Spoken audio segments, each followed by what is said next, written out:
Bonjour à tous et bienvenue pour cet épisode sur les États contestés. Je rappelle le programme, on passe en revue tous les États qui sont non reconnus par la communauté internationale ou qui ont leur indépendance contestée.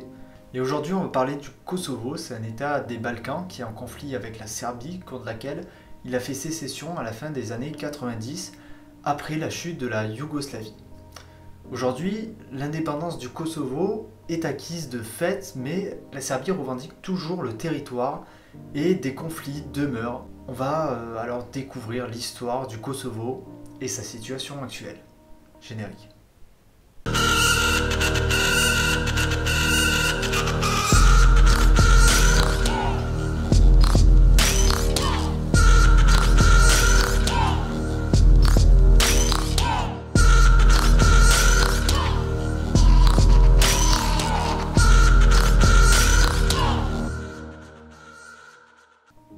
Aujourd'hui, le Kosovo est un État indépendant reconnu par 144 États, mais contesté par 45 autres. Et le territoire est revendiqué par la Serbie. Le Kosovo est peuplé par 1 895 000 habitants et a une superficie de 10 000 km², ce qui équivaut à la taille de la Gironde. La capitale peuplée par 145 000 habitants est Pristina. Enfin, le relief du Kosovo est principalement montagneux avec seulement 2 plaines. Pour ce qui est de son économie, le Kosovo est en difficulté. Selon le FMI, son PIB 2018 s'élève à 8 milliards de dollars. Et le PIB par habitant en parité de pouvoir d'achat s'élève à 10 000 dollars. À titre de comparaison, la moyenne dans l'Union européenne est 4 fois plus élevée. Néanmoins, sa croissance est d'environ 4% par an, ce qui est un indicateur positif. Le Kosovo, tout comme l'intégralité des Balkans, est passé sous l'occupation ottomane à partir de la fin du XIVe et début du XVe. Les Ottomans, encore une fois, vont être confrontés à des populations orthodoxes et catholiques. L'Empire va alors amorcer une épuration des chrétiens en convertissant les peuples des Balkans, notamment les Albanais qui sont forcés de se convertir à l'islam et d'abandonner leur langue au profit du turc. À l'époque, le Kosovo n'est pas encore un territoire à majorité albanaise. C'est un territoire peuplé par des Serbes orthodoxes et donc culturellement pas très proche des Albanais. Dans les années 1690, au cours de la Seconde Guerre austro-turque, les Serbes soutiennent les Autrichiens pour qu'ils viennent les libérer du joug ottoman. Sauf que durant cette guerre, la France lance des offensives sur le front ouest autrichien. Les Habsbourg doivent alors abandonner leur percée dans le territoire ottoman et battre en retraite jusque derrière le Danube. Pour pouvoir mobiliser leurs troupes contre les Français, les Autrichiens proposent aux Serbes une entente. Ils accordent aux Serbes d'exercer librement leur religion, de s'éduquer comme ils le souhaitent et de circuler librement en Autriche. Mais en contrepartie, tous les Serbes voulant bénéficier de ces avantages doivent venir au nord de la Serbie pour protéger le front et repousser les Ottomans pendant que les Autrichiens se battent contre les Français. C'est 200 000 Serbes qui répondent favorablement à la proposition et migrent vers le nord, laissant de grandes zones inhabitées. Cet épisode s'appelle la Grande Migration. Elle porte plutôt bien son nom puisque c'est 200 000 personnes qui migrent. Pour l'époque, c'est énorme. Pour vous donner un ordre de grandeur, c'est 4 fois la population de Londres à l'époque. C'est pas mal. Parmi les régions laissées à l'abandon se trouve le Kosovo. Dès lors, les Albanais vont commencer à migrer dans le Kosovo et devenir petit à petit majoritaires dans la région. En 1878, la Serbie obtient son indépendance. La puissance ottomane s'affaiblissant dans la région, ce sont d'autres territoires des Balkans qui se libèrent de plus en plus et s'unissent au fur et à mesure pour repousser toujours plus loin le sultanat. Mais cette entente est de courte durée puisqu'une fois les Turcs chassés des Balkans, les Grecs et les Serbes combattent leur ancien allié bulgare pour déterminer qui aura le contrôle des territoires libérés. C'est en 1912 que les Serbes remportent la victoire et annexent le Kosovo et la Macédoine. À la fin de la Première Guerre mondiale, les pays de l'ouest des Balkans s'unissent sous l'égide de la Serbie, sous le royaume serbe, croate et slovène, qui sera rebaptisé en 1923 Royaume de Yougoslavie, comprenant les pays slaves du Sud, soit la Serbie, la Croatie, la Slovénie, mais aussi la Bosnie et le Monténégro. Les Serbes ont commencé à répandre leur influence et leur culture dans tout le royaume, et notamment renforcer leur présence dans les régions du Kosovo et de Macédoine. Le royaume décide alors de désalbaniser le Kosovo en favorisant l'installation des familles serbes et monténégrines et en poussant les Albanais à partir. En gros, il est fou dehors. En 1939, l'Italie de Mussolini envahit l'Albanie pour en faire un protectorat et rattache les régions environnantes à majorité albanaise à cette nouvelle conquête. Parmi ces régions se trouve une grande partie du Kosovo. Alors soyons clairs, c'est pas parce que les Serbes ont voulu désalbaniser le Kosovo qu'ils y sont arrivés. Le Kosovo reste en majorité peuplé par des Albanais musulmans, sauf au nord où les Serbes orthodoxes sont redevenus majoritaires. À la chute de Mussolini, c'est l'Allemagne qui prend le contrôle de l'Albanie. Enfin, à la fin de la Seconde Guerre mondiale, le parti communiste, mené par Tito, prend le pouvoir et forme la République fédérative socialiste de Yougoslavie. Le Kosovo repasse sous contrôle serbe et devient une province autonome dépendante de la Serbie communiste. Cependant, ce rattachement n'est pas évident pour les Kosovars qui souhaitent être rattachés à la Grande Albanie. Et des rébellions de partisans albanais se soulèvent dans la région. Tito répond en envoyant l'armée et l'OSNA, qui est la police communiste, et mate la révolte qui se solde par la mort de 50 000 Kosovars. Rien que ça. Tito s'impose alors de plus en plus comme le personnage politique le plus important de Yougoslavie et prend les rênes de ce pays, qui ne lâchera qu'à sa mort après 35 ans de pouvoir. Alors Tito, durant son régime, instaure un vrai culte de la personnalité en faisant coïncider la fête nationale avec son anniversaire par exemple, ou en inscrivant dans la Constitution en 1973 qu'il est président à vie. Ou encore en 1978, il prépare sa succession en affirmant qu'à sa mort, il n'y aura pas d'autres dirigeants, mais que ce sera à tour de rôle, chaque année, un président d'une république fédérée qui dirigera la Yougoslavie. Un petit concept pour symboliser l'idée qu'il est irremplaçable.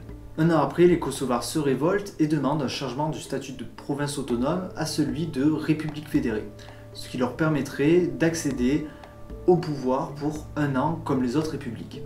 Ces révoltes sont encore une fois réprimées.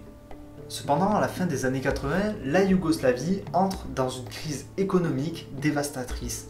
Cet événement déstabilise le pays et éveille les nationalismes de chaque république. Enfin, en 90, le parti communiste se réunit et abandonne, on peut le dire, le communisme, puisqu'il décide de changer de modèle économique et de mélanger communisme et capitalisme pour s'ouvrir au marché mondial. Un peu comme l'ont fait les Chinois avec le socialisme de marché. De plus, il renonce à l'autoritarisme, ce qui mène aux premières élections libres durant l'année 90.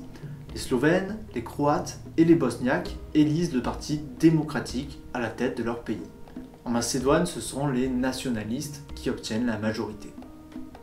Les Slovènes réclament plus de démocratie et adoptent le multipartisme. La Croatie fait de même quelques années plus tard. Il ne reste donc plus que le Monténégro et la Serbie qui restent aux mains des socialistes et qui restent relativement proches. C'est donc ces élections qui vont détruire la Yougoslavie, puisque durant l'année 1991, toutes les républiques, à part le Monténégro et la Serbie, déclarent leur indépendance. La Serbie va bien sûr s'y opposer, et de 1991 à 1999, l'ex-Yougoslavie va être plongée dans une guerre qui oppose les indépendantistes soutenus par l'OTAN à la Yougoslavie qui n'est composée plus que de la Serbie et du Monténégro. Je ne vous en ai pas parlé, mais le Kosovo se range du côté des sécessionnistes soutenus par l'OTAN pour essayer d'obtenir son indépendance. Les conflits à l'ouest sont tous réglés avant 1995, même pour la Bosnie qui est le pays qui est le plus dévasté. Cette république est d'ailleurs le théâtre d'un épisode les plus sanglants de la guerre yougoslave, le siège de Sarajevo, qui fait 5000 morts civils. Et petite anecdote, la Slovénie a été épargnée par la guerre car les Serbes ont renoncé dès le début à attaquer sous la pression de l'OTAN. Donc la Slovénie n'a connu aucun affrontement sur son territoire et n'a été officiellement en guerre que 10 jours. C'est pourquoi la guerre d'indépendance s'appelle la guerre de 10 jours.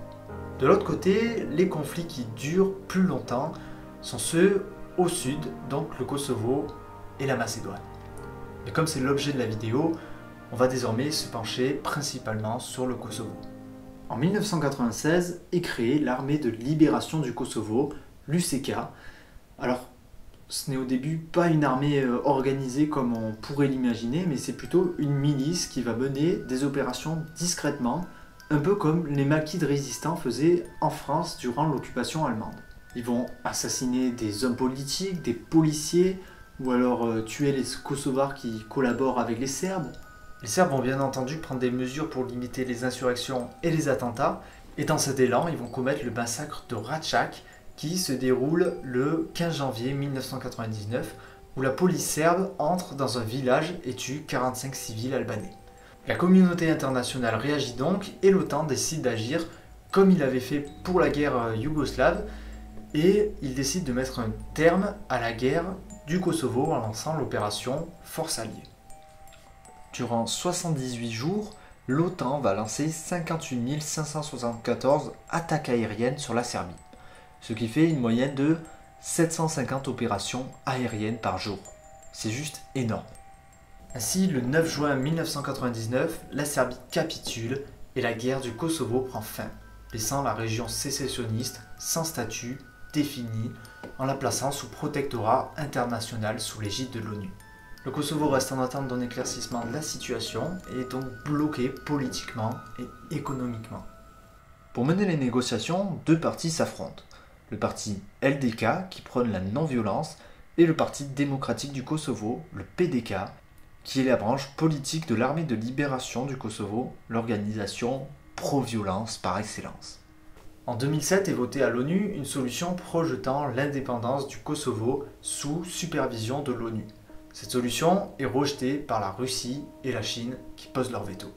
Et donc face à l'attente perpétuelle, le PDK au pouvoir prend les choses en main et vote l'indépendance du Kosovo et la proclame le 17 février 2008. Certains États comme la France ou les États-Unis reconnaissent le Kosovo comme État indépendant. En 2012, l'ONU lève sa tutelle et le Kosovo obtient sa pleine souveraineté. Il est aujourd'hui reconnu par 144 membres de l'ONU, mais des pays comme la Russie, la Chine ou encore l'Espagne par rapport à la Catalogne sécessionniste refusent de reconnaître le Kosovo comme État indépendant.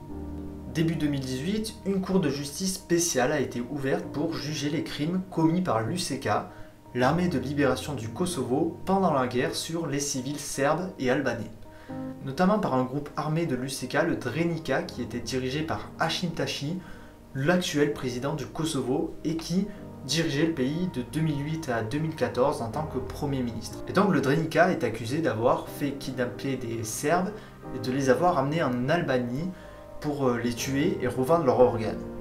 Donc l'issue du jugement de la Cour exceptionnelle influencera sûrement la stabilité politique du pays en défavorisant le PDK.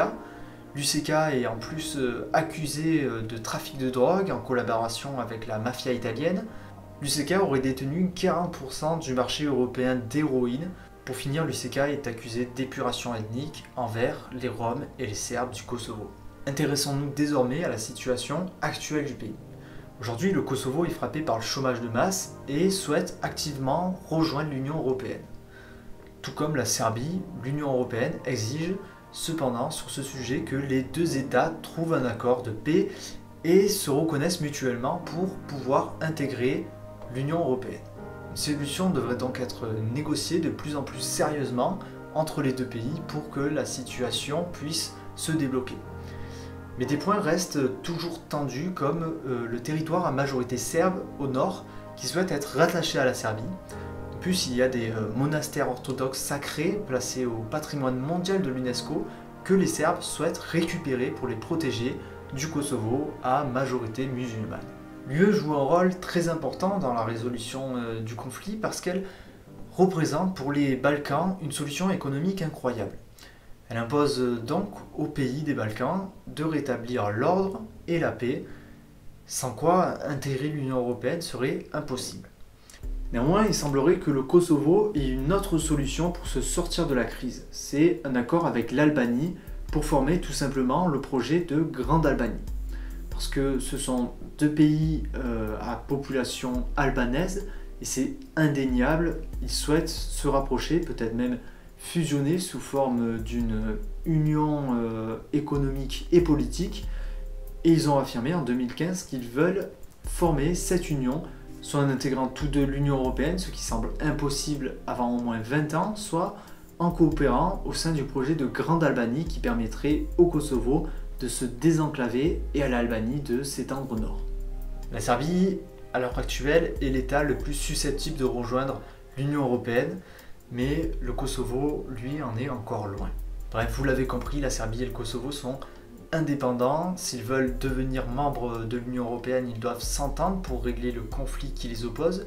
Je vais finir avec un instant cocorico. Et oui, parce que le Kosovo est un pays très francophile. Le gouvernement a fait du français la deuxième langue à apprendre du pays après l'anglais. Eh bien, je te remercie d'avoir regardé cette vidéo. Pour soutenir la chaîne, tu peux laisser un like et t'abonner à la chaîne. Moi, je te dis à la prochaine. Ciao.